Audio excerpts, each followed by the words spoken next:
Robin Roberts, one-on-one with Mike Rice, the one-time Rutgers coach who exploded. All of it caught on tape. Tonight, coming clean for the first time, a 2020 exclusive. You go and you continue. Sorry. Robin with the tough questions any parent would ask about a coach crossing the line with their kids. There are many people saying there is no way this man should ever coach again. Plus, extra foam double latte, along with a handful of painkillers. The doctor with a prescription pad caught on tape working out of a Starbucks. But it's what he would do next. Tonight you'll see the sting right here on 2020. And the doctor talking only to us. They don't teach you this in medical school. But they teach you ethics. And just this week, could this woman being strip searched by the cops get them in hot water because of it? A special prosecutor weighing in now. They forcefully took off all of my clothes. Tonight, the tape they can't erase. Here now, David Muir. Tonight, if you're a parent, you've likely seen one of those coaches on the sidelines, out of bounds, out of control, losing it. But we had never seen anything quite like this. You'll remember the one-time Rutgers coach hurling basketballs and homophobic slurs at his players. Well, tonight here, he is speaking out about it for the first time. The Robin Roberts exclusive. The coach saddled with regret, hoping for redemption, knowing it's the tape he can't erase. Me versus you? Probably just me versus you. It's a scene that goes on all over America. Sunday afternoon, here on the Jersey Shore. 15-year-old Michael and his dad shooting a few hoops in the driveway. Yeah, now I'm going to show you what dads all across America do. His sister Katie offering tips to dad. Keep doing that. You can't get to it. A college basketball coach you had likely never heard of before Mike Rice was featured in the highlight reel seen round the world. Take a look at this shocking video making headlines this morning. A basketball coach from Rutgers University caught on tape attacking his college players. Rutgers University coach Mike Rice losing it, kicking players in the rear end, hurling balls at their heads and their groins, smacking them with foam pads, big, strong athletes against their coach, defenseless. And when you turn up the sound, you hear the verbal abuse. Ranting, swearing, even screaming homophobic slurs. The story went viral earlier this year, unleashing cries of outrage. New Jersey Governor Chris Christie weighed in. What parent would let this animal back into their living room to try to recruit their son? And if Mike Rice was Kobe Bryant's coach, I would have smacked the hell out of him. I mean, no question about it. Rice became a punchline on The Daily Show. Go Scarlet Knights. Clear eyes, full hearts, fairies. Spoofed on Saturday Night Live. Take that ball and you put it through that hole and I won't hit you with the bat. And sports commentators cried foul. Why does this man still have a job as the head basketball coach for Rutgers University? He should be fired. When the story exploded, so did Mike's career. I met him and his wife Carrie last week for a no-holds-barred conversation. When it became public, what was your reaction? My first reaction when I saw the tape was one of shock, of sadness that I would put myself in a situation like this. How do you defend throwing a ball at players, striking players, the verbal abuse, the anti-gay slurs? Yeah, you don't. It's unacceptable. It's something that I'll never get over. When Mike came home, after the public had seen that video, what was it like at home? It was devastating for all of us to live through those first few days, especially with the video being played over and over again. The video made Mike Rice the poster boy for abusive coaching. But he's hardly the first coach to be caught behaving badly. And we got technical. Former Indiana Hoosiers coach Bobby Knight, famous for his temper tantrums. Look at here. Bobby Knight just threw his chair clear across the free throw lane. Passion and competitive drive are a big part of the culture of basketball. And for Rice, it's a family tradition. His mother was a college player. His father, himself, an intense coach and NBA broadcaster. You could say that Mike was born to coach basketball. Everyone in my immediate family had earned a Division I scholarship, and you have state champions and you have Hall of Famers. It was fun. It was fun being raised in that type of environment. Your father has the distinction of being the only broadcaster to be ejected from a game for arguing a call. He's certainly unique and pass it along. We have a lot of passion and a lot of energy and a lot of intensity. New York Times reporter Jonathan Mahler has been following Rice for 6 months. He had a very particular upbringing. He is wired a certain way. He's an incredibly intense, passionate, emotional person.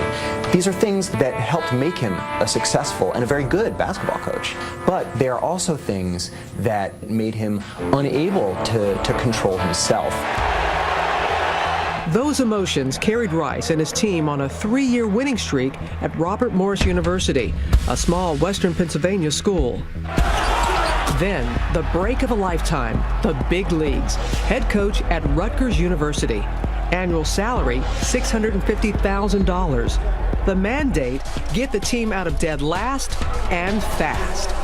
The media were calling us the leftovers. The inexperienced coach from a small school in western Pennsylvania. I had a chip on my shoulders. I think I put a lot on myself to show people, A, that I could do it, and B, that this program was going to take off, was going to change, and I was going to help change it. Were you ready? Looking back now, no. I let some of that pressure, some of that stress dictate some things that I did, some mistakes that I made. Mike's credo, practice must be harder than games. That temper never far from the surface. I thought it was necessary to get my team or that individual to be tougher. Good assistant coach right now will keep him away from the officials. And Rice was plenty tough on the sidelines during games, even getting himself thrown out, an early warning sign that his emotions were getting out of control. So Rutgers' second-year head coach will become a spectator. Then Rutgers athletic director Tim Pernetti sat him down after losing to the Louisville Cardinals. Well, I got 2 technicals in Louisville. So Tim Pernetti said, "You're such a good coach. Why will you embarrass yourself and certainly university in acting like that?" So yeah, people did try to warn me. Even his wife tried to warn him about his on-court language. The language, my wife had talked to me about the language for 3 years. Do you remember the conversations you had with him and what you said to him? There were times when the language was definitely inappropriate. What I would try and say was, you're such a great coach, you have such an incredible passion and intensity. Can you be that way and not use the language? And you know, he'd say, yes, I'll try. But it was getting too late for warnings. One of his assistant coaches, former NBA player Eric Murdoch, had a falling out with Rice. When Murdoch's contract was not renewed, he left, determined to expose the head coach's controversial methods. I mean, it was, negative. I'm having sidebars with all these kids, after practice because this is their first time going through it. Murdoch asked Rutgers for the tapes of all of Mike Rice's practices over the course of 2 seasons at Rutgers. And because Rutgers is a state university, it couldn't refuse the request. Out of those public records, hundreds of hours of practice tape, Murdoch made a 30-minute clip reel focusing on Rice's temper tantrums, and he delivered it to Rutgers officials. Do you feel that Eric Murdoch sent the video to the school? Why did he send it to the school? You'd have to ask him on those type of questions. I can only answer and explain or try to explain my actions. Rutgers launched an investigation. The report that the investigation produced didn't say you must fire Mike Rice. It condemned some of his actions, but for the most part, it didn't exactly exonerate him, but I think he felt that this was over. Rice was suspended for 3 games. Fines and lost income amounted to $75,000, and he was ordered to report to anger management counseling. Do you have an anger issue? That's what a lot of people ask, and that's the biggest misnomer, fact, because if you watch practice, if anybody watched practice, I would lose self-control at times, yeah, but 2 minutes after that or 2 minutes previous to that, I'm high-fiving and cheering. I could be the same person that I did that to. I would, be chest bumping literally 2 minutes later.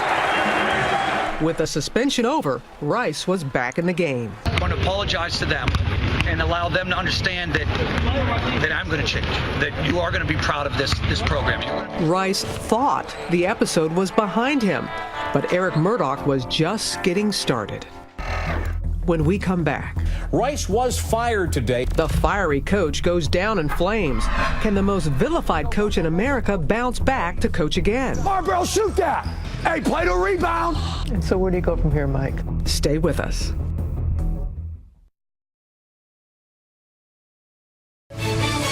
Once again, Robin Roberts.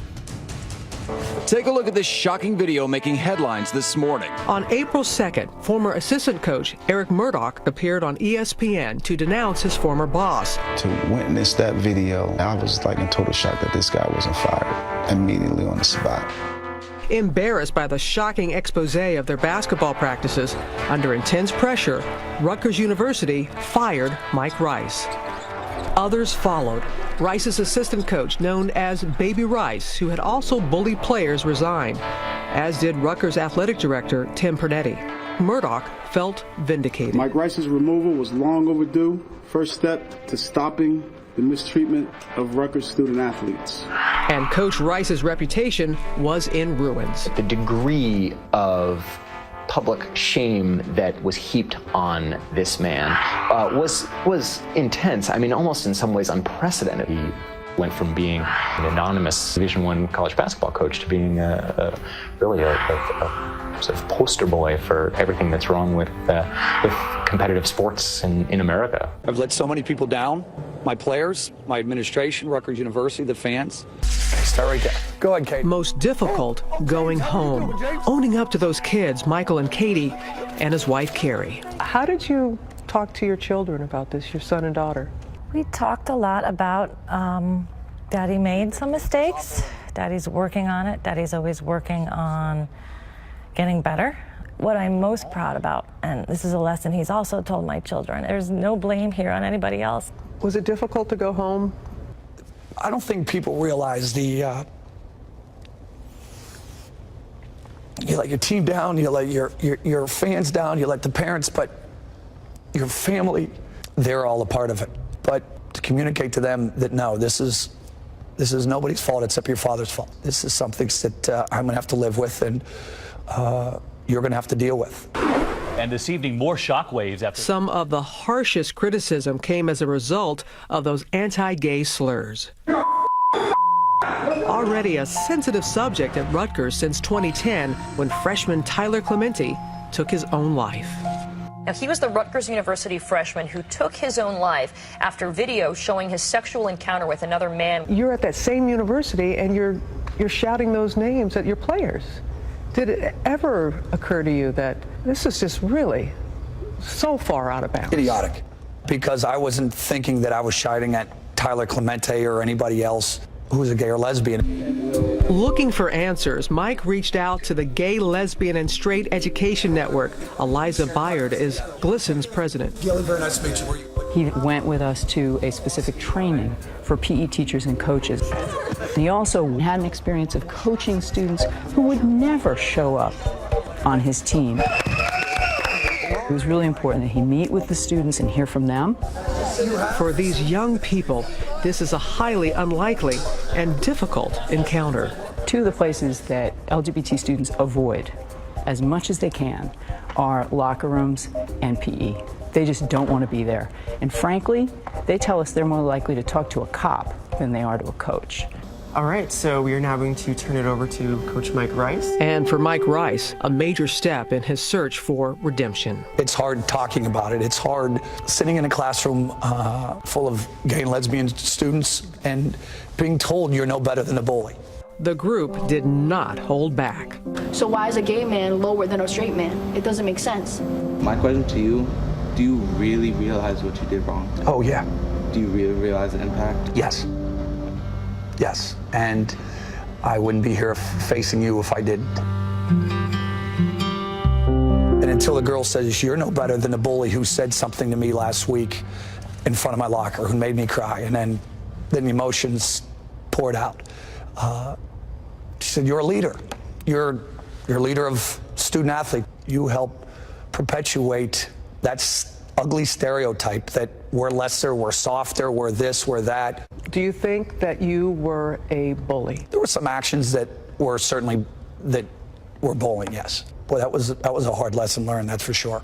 Mike also traveled to Houston on his quest for insights into his behavior from former NBA player John Lucas, who runs a treatment center for recovering athletes. How did working with his group help you in dealing with your anger? John tells you the truth like no other person maybe on this planet. Him relaying the stories as we're driving from gym to gym, just him saying it's okay to make mistakes. Until you forgive you, you can't forgive you. And I'm telling you, I have forgiven you.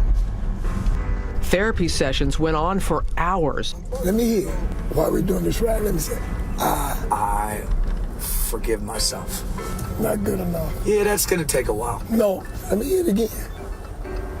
I forgive myself. No. It ain't gonna be good enough.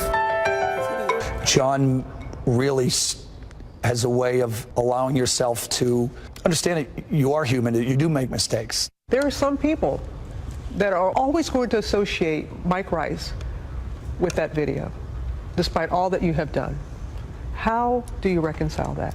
By trying to be the best parent, the best coach, the best teacher, to get as much out as humanly possible to young coaches about self-control, about boundaries, about learning from your mistakes. Whoever Mike Rice becomes from here, I do think it's safe to say that he is being forced to deal with who he was. The great coaches somewhere along the way figure out that they need to be able to step outside themselves. They need to be able to listen to other people. That's sort of part of the process, I think, of learning really how to be a great coach. Let's go, hard work on three, good job. Today, Rice runs clinics for teenage boys. Attack the D, read it. Oh, I love that pass, Taj. And girls. Boom. With his 13-year-old daughter's team, Rice practices a new coaching style. Go, match up, match up. His passion for the game still very much alive, and he has apparently reined it in. Pressure on the ball. They should never stand there and shoot. Go up strong. If you miss, so be it. Okay? There are many people saying there is no way this man should ever coach again. Well, that's something that I have to live with. What I went through and everything that I've learned and the steps that I've taken and how people have helped me along the way. Yeah, I've changed. Will I be a work in progress? Yeah, of course. And so where do you go from here, Mike? You go and you continue, you go and continue to be a good father. You go and continue to learn and try to develop. I want to be in a gym with student athletes. I want to be a part of a team. Where that takes me, I'm not real sure. It's going to be so radical, this next drill, it's going to blow your mind.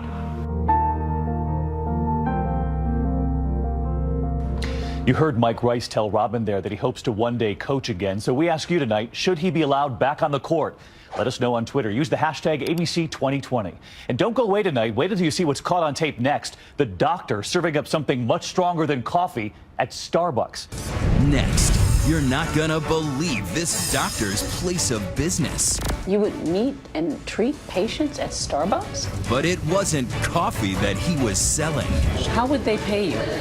They would sit under the table? And the police were recording on hidden camera. Coming up.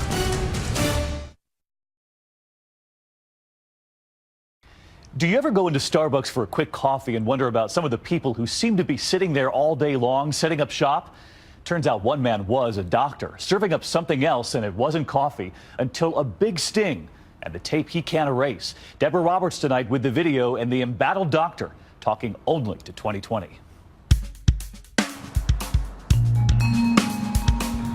With the Green Mermaid beckoning, it's where the world goes for its daily fix. Of caffeine, that is. But it's also the place where an ambitious doctor in Orange County, California was caught on tape offering a different kind of fix, writing prescriptions for painkillers. You would meet and treat patients at Starbucks? Yes, I would. It's pretty much the American dream, be your own boss, you know. But his dreams were doomed by what he thought was a clever way to finance a solo practice. A medical director by day, at night he began treating patients for pain management at the modern-day office for the officeless. How do you even set up a practice in a coffee house? I realize that sounds a little strange. I mean, the patients would provide me medical records. I would listen to their heart. I would listen to their lungs. You would pull out your stethoscope and examine them? I would take blood pressure. The Starbucks? Yes, I was doing that. Did you make an arrangement with Starbucks? Did you pay any rent? I did not. Dr. Yee wasn't just poaching on private property, he was doling out prescriptions for the most powerful and addictive painkillers, like OxyContin, in exchange for fistfuls of cash. How would they pay you? Was it under the table, kind of? Yes, it would be maybe inside of a coffee cup. But don't you see how that looks a little shady? You know, you're examining, they're handing you money under the table, they're putting it in a coffee. I understand. His practice at Starbucks soon commanded $600 for an initial visit, but the patients kept coming, a third of them in their 20s. One of those eager patients was Derek Rosas, who was coping with an old lacrosse injury. I found out that he was going to see Dr. Yee a lot at Starbucks. Derek's mom, Tammy, wondered why her 20-year-old son needed such potent painkillers. I would find empty bottles of prescriptions in his car. What were the drugs? OxyContin was the one that he used a lot of, that he got from Dr. Yee. Although there were many legitimate pain patients, there were a smaller percentage of what would be called professional patients, and some even would call them professional junkies. Dr. Yee says he had his own system in place to weed out problem patients, even hiring a drug counselor, but says some patients slipped through the cracks. They don't teach you this in medical school. They don't teach you anything about what happens on the streets. But they teach you ethics. And is it ethical to meet a patient in a coffee house? Well, I believe it was. Dr. Yee may have thought so, but the DEA did not. This is the first time that I heard of a doctor using a food establishment to conduct his business. With hidden cameras rolling, they launched an elaborate sting operation into Dr. Yee's practice. It was very important that the agents obtain as much evidence as possible to show, again, that this wasn't a one-time event. We want to show a pattern. In this undercover video being seen for the first time on national TV, Dr. Yee meets with an agent posing as a patient with no idea he's being watched. Smoke cigarettes? No. Not cigarettes. Okay. Any recreational drugs they should be aware of? They should be aware of? Not really? Okay. All right, I'll take that on a need-to-know basis. Cavalier, flippant. Dr. Yee's more friend than physician. I was kind of laughing and joking at the same time, but to me, that's a bit of trying to maintain patient rapport. The agent left with prescriptions for 60 OxyContin, 60 Xanax, and 120 roxicodone. And Dr. Yee pocketed $400. On another night, a different agent makes an appointment at Starbucks. I used to have a heroin addiction, like for 5 years, on and off. A patient admitting to being a heroin addict? Shocking. But not enough to stop Dr. Yee from writing scripts for 60 roxicodone and 60 Xanax for the hefty price of $600. Why would you write her a prescription knowing that she has a history of heroin addiction? There are some people that if they're not able to get access to their pain meds, that they resort to all the ways of treating it, and sometimes it's heroin. So that's one way I rationalized it. By September of 2011, with business booming, Dr. Yee had moved away from the foaming lattes to his own office space. That's where a DEA informant uncovered the most jaw-dropping abuse of that overused prescription pad, requesting drugs not just for herself, but for a friend who wasn't even there. She is in school. She can't make it. She is getting sick. So she asked me if I could get this script for her. You want to do hers first? Yeah, can we do hers first? Astoundingly, she walks out with everything she wanted, but not before Dr. Yee tried to cover his tracks. Just between you and me, we met, Totally. Yeah, that's fine. No, all good. I got you. Dr. Yee wasn't concerned about the fact that the patient was not sitting before him. His only concern was the money. And the money was rolling in, sometimes as much as $5,000 a night. But the prescription business would soon have devastating consequences for Derek Rosas. During his 4 years as a patient of Dr. Yee, he had become addicted. The last thing he texted me was, "I love you, Ma." And he went to bed that night and he didn't wake up. What was the cause of death? Accidental, mixing this pill and this pill and this pill with beer. Do you think Dr. Yee knew that he was dealing with an addict? Yes, of course.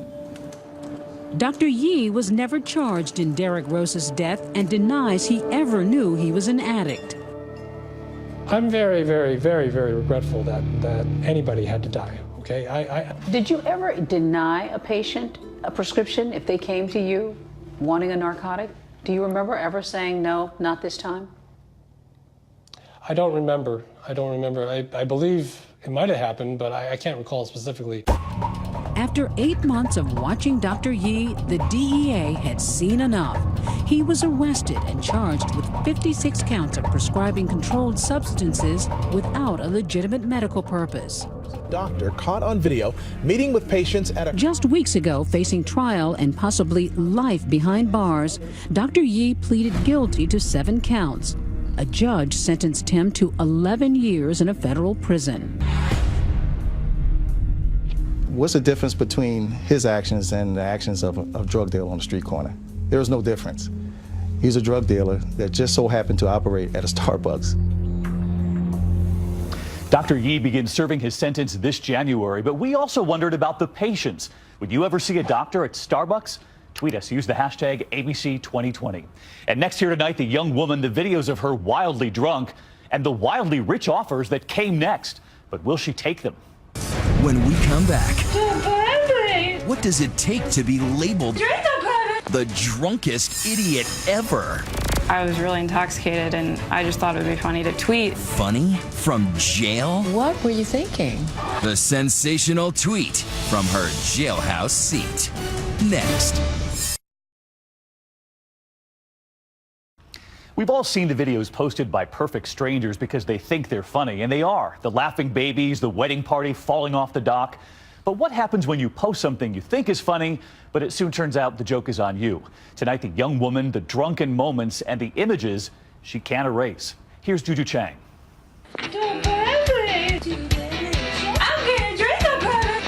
This is Vodka Sam in her heyday, cradling her favorite drink like a newborn. Dissy is terrified of bottles. Her 6-second Vine videos, messing with her dog, and her drunken gymnastics helped crown her the biggest party girl at the #1 party school in the country, the University of Iowa, at least according to the Princeton Review. We're #1 for a reason. Listen, we drink 7 days out of the week. Sadly, it seems Samantha Gowdy never got the memo that what happens in college no longer stays in college. Thanks to social media, someone's always watching. So why did Deadspin label her the drunkest idiot ever? Well, she'd just been arrested for public intoxication, and then she took to Twitter while still drunk and still in jail. I still have my phone and I was really intoxicated and I just thought it would be funny to tweet and let my friends know where I was. And that wasn't good. That was when it all went south. Yeah. 140 characters later, and your life is completely changed forever. Call it TUI, tweeting under the influence. It all started in the morning, pre-gaming, pounding drinks before the tailgate at the football game. Sam was partying a lot, like really a lot. How many drinks do you think you might have had? I'm not sure. 3 to 5? Probably, yeah. More than 5? I had a lot. And then once you get to the tailgate, how many did you have? Probably had like 2 to 3 drinks. So that could be as many as 10 drinks before you even got to the game. Yeah, it was bad. Probably should have just gone home, but didn't. Instead, Samantha stumbles into the stadium and somehow, she can't remember how, ends up on the football field. And there is a flag down there. Which turned out to be the worst play of the game. And my son had already called me because he was witnessing the whole thing happen. What did he say? He just said, "Mom, Sam messed up big time." He said the police have her down at the edge of the field and they won't let me get to her. And what went through your mind? Panic. The police gave her a breathalyzer, which came back .341, 4 times the legal limit, an amount that could have killed her. Literally, 0.3 could be fatal. Yeah. And you were 0.341? Yeah. What were you thinking? I wasn't thinking at all. The cops took her to a holding cell, but forgot to confiscate her phone, which is when she started tweeting to her 200 or so followers. Just went to jail, YOLO, short for you only live once.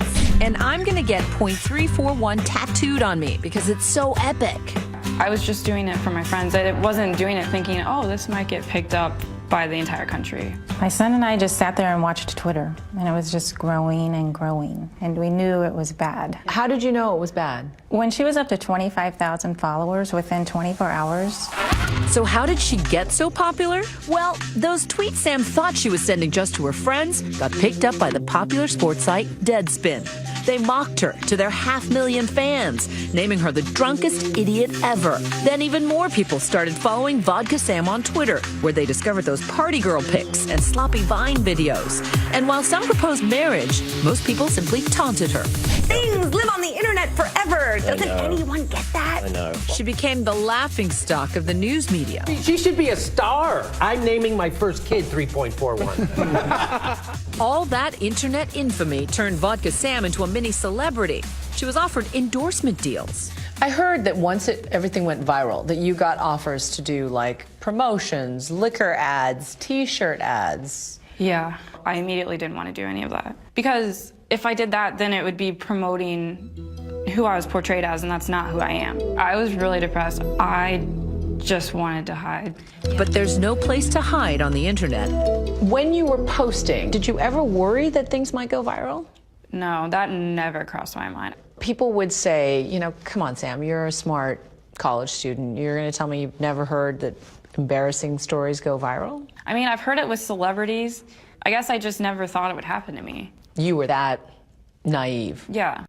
She says Vodka Sam is dead and buried. She shut down all her accounts, though parody accounts are still out there. I think that I learned my lesson and I won't be going back to social media. Ever? No. In a funny way, had you not been arrested, you would have continued getting super drunk, right? I probably, I needed a wake-up call and I got one. Sam says she's quit drinking altogether, thanks in part to the 3 months of treatment the University of Iowa required her to attend. But she admits being sober leaves her socially isolated. Still, she says she has no one to blame but herself. It's not like you're saying the bloggers did this to me. No, I did it to myself. It's just they picked up the story and, you know, kind of got it wrong, but it was still my fault for letting them get the story, so.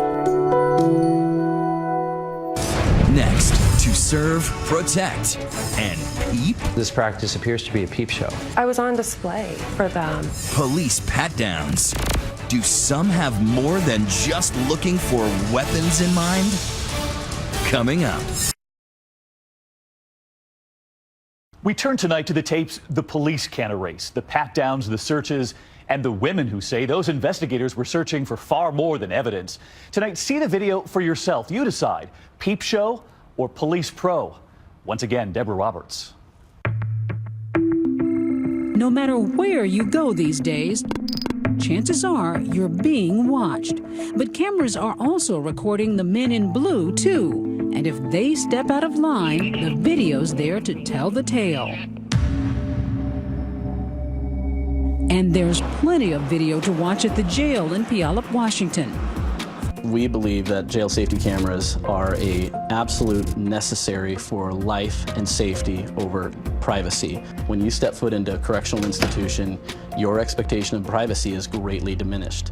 That's putting it mildly, according to these women who claim they're victims in the case of the video voyeurs. The four describe their ordeals, but are too embarrassed to show their faces. It was a very awful experience, and it was humiliating, embarrassing. The anger of knowing that somebody has these videos, and it's happening to all these other women. The revealing videos were uncovered when defense attorney James Egan began researching public records for a DUI client. I've represented thousands of people in DUIs, and I've never seen this. Turns out cops in Puyallup have been videotaping young women, most of them detained for DUI, as they change clothes and use the toilet. This practice appears to be a peep show.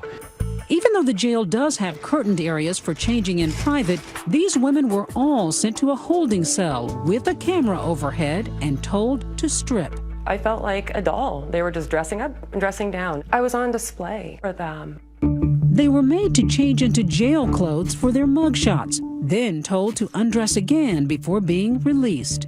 We have you change into jail clothing because it's very common for offenders to hide items and places on their body or within their clothing. This is protocol. Well, that's funny, because you're the only ones that are doing it. Egan has now filed lawsuits on behalf of dozens of women convinced the cops used the jailhouse cameras for a free show. I'm extremely angry. They're there to serve and protect us, and they completely took advantage of each and every one of us. If you're expecting an apology from the police, forget it. The department insists its video monitoring is legal and appropriate. We don't believe there's any merit to the allegations that our corrections officers did anything wrong whatsoever. We do not have officers sitting there monitoring the cameras when that type of activity is going on. And in fact, all of these cases, there are no officers viewing the video or the monitor at any time through any of the allegations. But the women aren't buying it. Yeah, it was really cold in there, and I asked for a blanket, and he told me to, if I do jumping jacks, he'll be watching me. Don't do jumping jacks naked, because I'll be watching. The Washington case isn't the only instance where cameras have landed police in hot water. Take the case of the problematic pat-down in Texas last year. A state trooper pulls over a 38-year-old woman and her 24-year-old niece for littering, claiming they were acting weird. When his female backup arrives, the weirdness kicks into overdrive. Suspected of hiding drugs, the women say they were forced to submit to a body cavity search on camera in full view of passing cars. And watch this. The horrified victims say the officer didn't even bother to change latex gloves between searches. That's gross. That is gross. Bobby Ramos spent 20 years as a cop in the NYPD. Is there ever a reason to do this kind of a search out by the roadside? No, absolutely not. This is like, and the idea that she's doing this in front of her dash cam is outrageous. The female officer was fired, her male counterpart suspended. Still, if you think that's bad, consider the case of the strange strip search. 33-year-old Dana Holmes was speeding home from a wedding when cops pulled her over. She fails a breathalyzer test and is carted off to jail. Are you going to arrest me? I am going to arrest you for DUI. Are you serious? But now her evening's about to go from bad to worse. As she's being booked into the LaSalle County Jail, Holmes is told to stand up, spread her arms and legs as she faces the wall. During the search, a female deputy lifts Holmes' left foot.